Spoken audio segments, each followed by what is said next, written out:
¿Qué tal?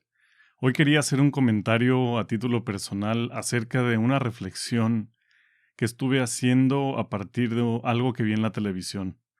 Estaba yo viendo un programa, un noticiero, cuyo nombre no viene al caso, en donde un usuario al parecer mencionaba que el uso de la palabra sanitizar no era adecuado, porque no era aprobado por la RAE, y que era mejor utilizar la palabra desinfectar.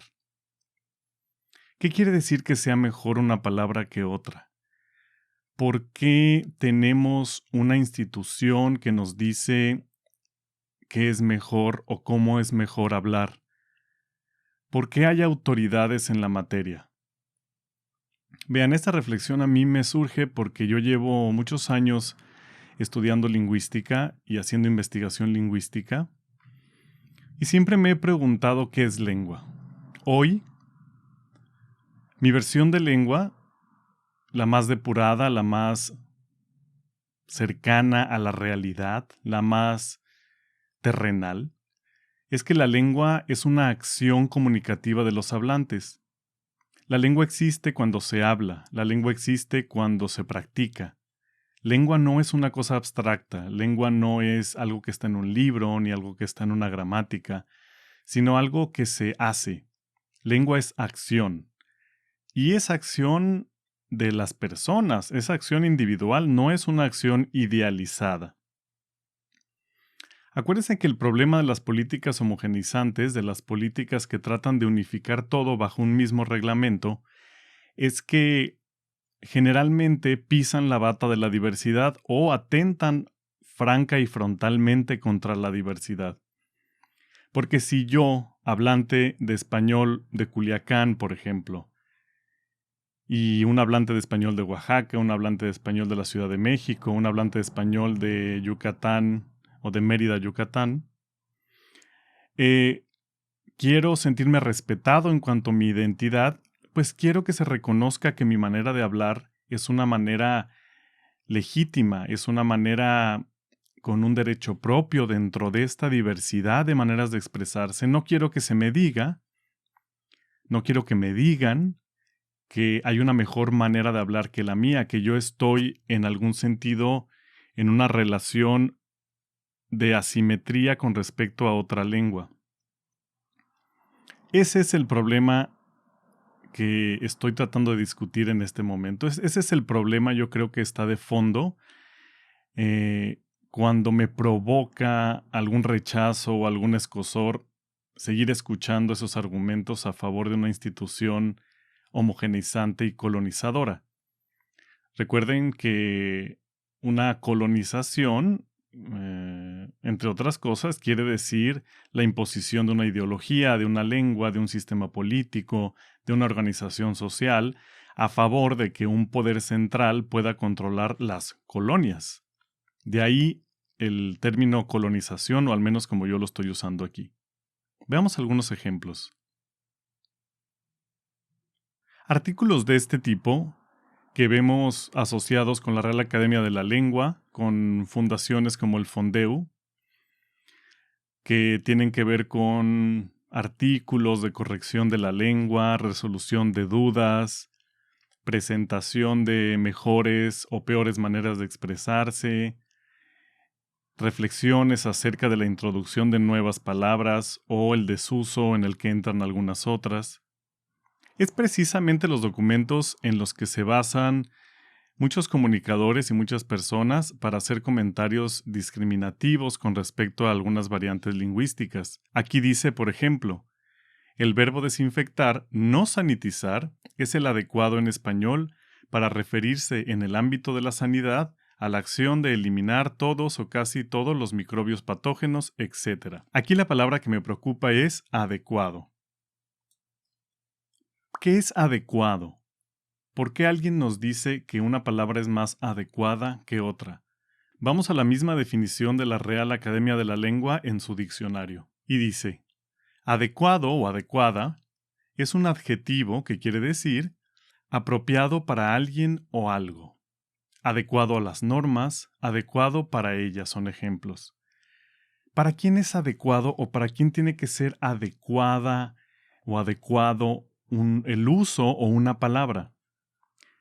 La adecuación de las palabras, según estaba yo exponiendo al principio, no depende totalmente de quien las use y de cuándo las use. Si es adecuado usar las palabras, no es juicio de los hablantes de la situación comunicativa. ¿Puede haber, planteémonos esto, puede haber una palabra no adecuada? ¿En qué contexto? Incluso cuando alguien utiliza una palabra que los demás consideran no adecuada, ese es un acto comunicativo, es un acto de rechazo, es un acto de ofensa, es un acto de grosería, es un acto de alzar la voz, de gritar algo que pueden una serie de personas presentes considerar inadecuado, pero que no sale en ningún momento de las funciones comunicativas de la lengua. Así que, ¿qué es inadecuado que pase en un contexto comunicativo? ¿Qué no comunica? La lengua es el instrumento de comunicación. ¿Qué palabra en qué contexto no comunica? Bueno, desde mi punto de vista, una palabra inadecuada sería una palabra que no se entienda para nada, sería una palabra inventada, o en otro idioma donde los interlocutores no conozcan el idioma. Eso sería una palabra inadecuada. Por otro lado, hay que entender cuál es el objetivo de la Real Academia de la Lengua. Aquí tenemos el artículo de Wikipedia que nos habla un poco de la misión y del origen ideológico de esta institución. Menciona que es una institución cultural con sede en Madrid. Es una, junto con otras 23 academias de la lengua, que corresponde a cada uno de los países hispanohablantes. Y se dedica a la regularización lingüística. Y dice la Wikipedia, la normalización, planificación o estandarización de la lengua es un tipo de política lingüística, ojo, ¿no? Tiene una carga ideológica homogeneizante. No estoy diciendo en ninguna medida que los proyectos de planificación lingüística sean malintencionados. Lo que estoy diciendo es que hay que sopesar para qué nos sirven. ¿Por qué como hablantes estamos cediendo el poder a otros para que nos digan qué está bien y qué está mal con respecto a nuestro sistema de comunicación?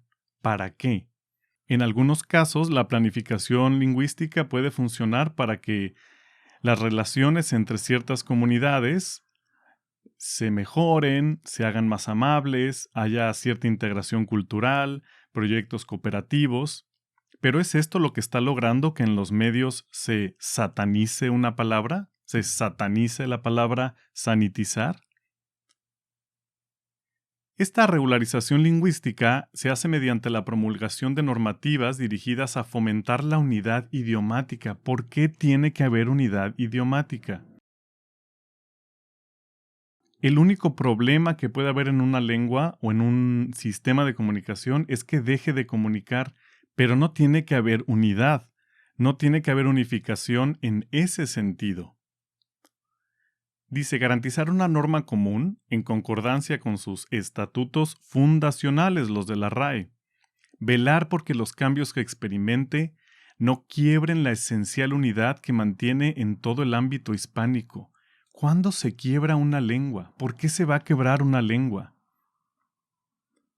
No tiene ningún sentido. Las lenguas no se quiebran. Las lenguas no son objetos que haya que cuidar de manera institucional, que haya que tratar como si fuera un museo. Las lenguas están vivas. Los sistemas vivos cambian, se autorregulan, se mueven hacia dinámicas diferentes según las circunstancias, no se quiebran. E incluso cuando desaparece una lengua no hay mucho que hacer.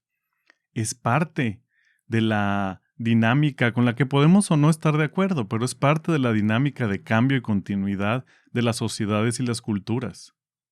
Otra reflexión interesante es darnos cuenta o hacer conciencia de que el español es una de pocas lenguas que tienen estos organismos reguladores.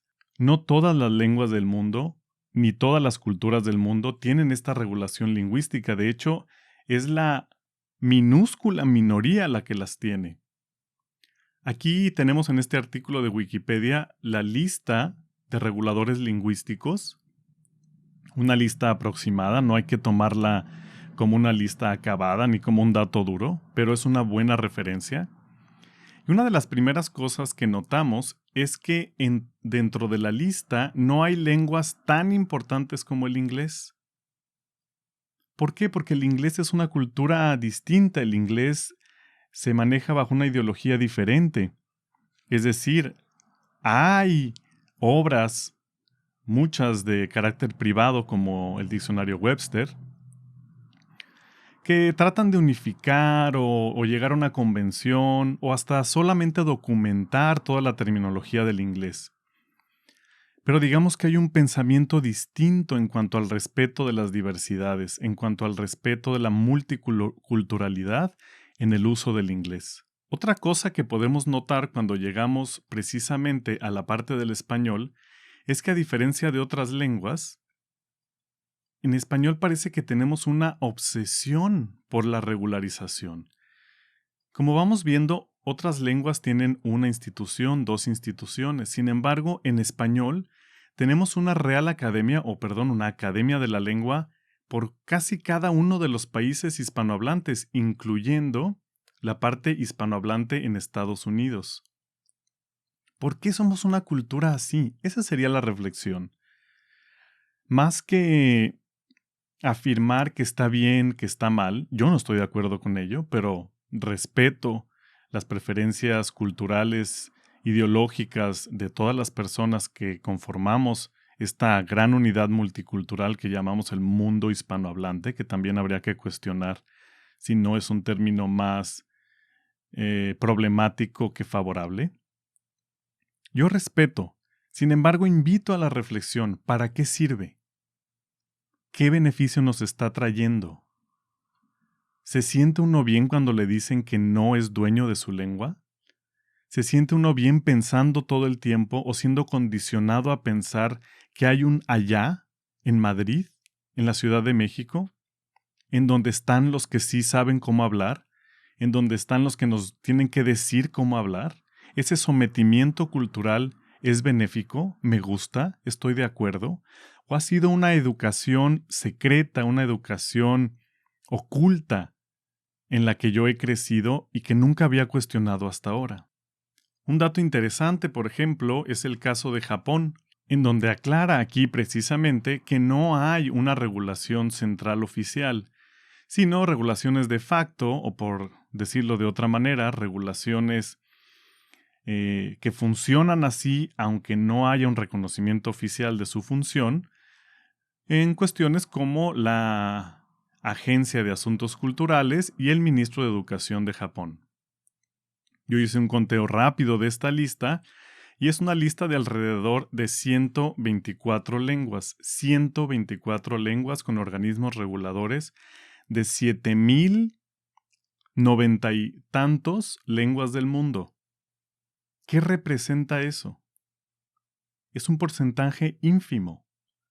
Hay que preguntarnos como personas, como sujetos culturales, como sujetos pensantes, ¿qué quiere decir que seamos probablemente una de las culturas más obsesionadas con la regulación lingüística del mundo?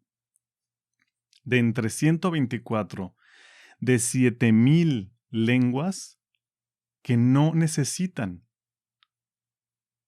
7,000 lenguas que están bien, que nadie les tiene por qué decir que una palabra está bien o mal, y no se han quebrado, y la comunicación no ha cesado. La comunicación es una condición humana, es característica de lo que nos hace humanos. Algunos incluso piensan que es el rasgo que nos distingue como seres humanos, como especie. Entonces, ¿por qué seguir alimentando este artefacto cultural llamado la Real Academia de la Lengua, llamado las Academias de la Lengua en los distintos países, si tal vez lo único que logra es centralizar el prestigio lingüístico, es centralizar el quién está bien y dejar en los márgenes los que estamos mal, los que no pertenecemos a ese privilegio, a esa buena manera de hablar? Y aparte la lengua está en movimiento. ¿por qué alguien tiene que regularla? Entonces, esta es una reflexión que me interesaba comunicar porque como sujetos culturales, como hablantes de español, tenemos que empoderarnos de nuestro derecho a ser constructores de la lengua y a ser constructores de la cultura en total equidad con todos los demás miembros que integran el espacio simbólico que nos da identidad. Muchas gracias.